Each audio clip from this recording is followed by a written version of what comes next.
To begin, take the fan out of the cardboard box that it comes in. We recommend that you keep the cardboard box for a later step. Next, identify the front of the fan.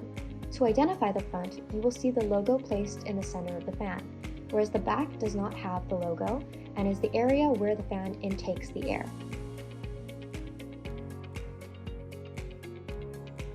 Place the fan with the front facing the table downwards. Within the cardboard box, you will also see an attachment for the 2 feet to help stabilize the fan. Break apart the plastic in the center and place the 2 feet into the areas as shown. If needed, apply extra force by using a heavy object or a hammer.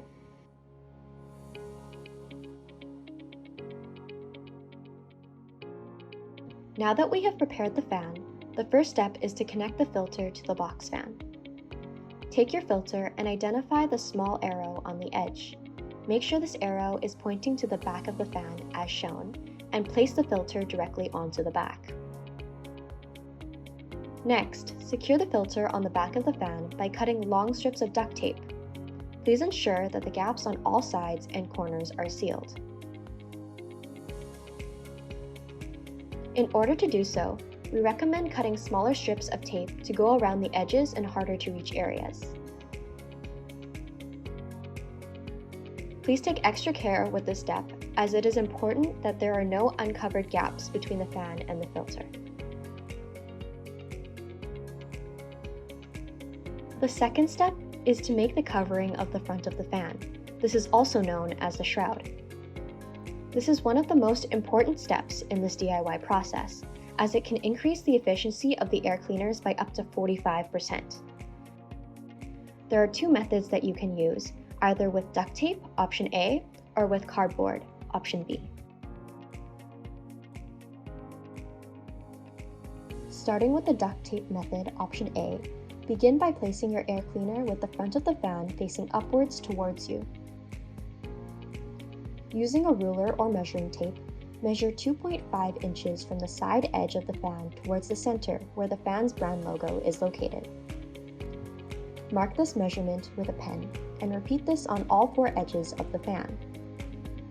Once these measurements are marked, take long strips of duct tape to cover the edges of the fan up to this marked measurement.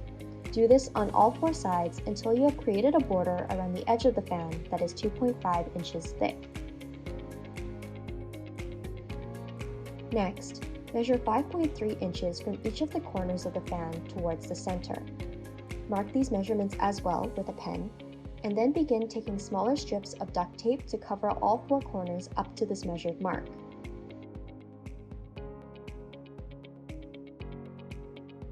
When completed, your air cleaner should resemble something like this.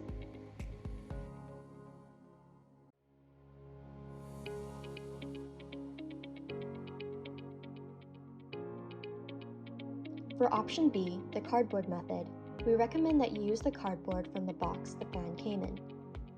First, cut out a sheet of cardboard and place it on your work surface. With the front of the fan facing downwards, place the fan on top of the cardboard sheet. Using a pen, trace an outline of the fan onto the cardboard. Then, using scissors or a box cutter, cut out the marked piece. This piece should be the same size as the front of the fan. Next, we will create a circular opening in the shroud. Start by measuring and marking 2.5 inches from the side edge of the cardboard cutout towards the center. Repeat this on all 4 sides. Next, mark and measure 5.3 inches from the corners of the cardboard towards the center. Repeat this on all 4 corners. Once completed, these marks should create a rough outline of a circle. Sketch a circle using these measurements and cut out the shape. Discard the circle and keep the outline. It should resemble something like this. Next, attach the cardboard shroud to the front of the fan by using long strips of duct tape. Please ensure that there are no gaps between the cardboard and the fan by adding additional duct tape.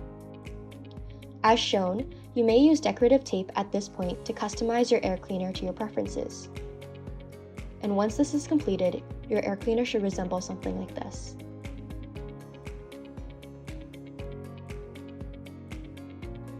Finally, the third and final step is to decorate. Personalize your air cleaner with colorful tape, stickers, or anything else you would like to customize it to your own tastes.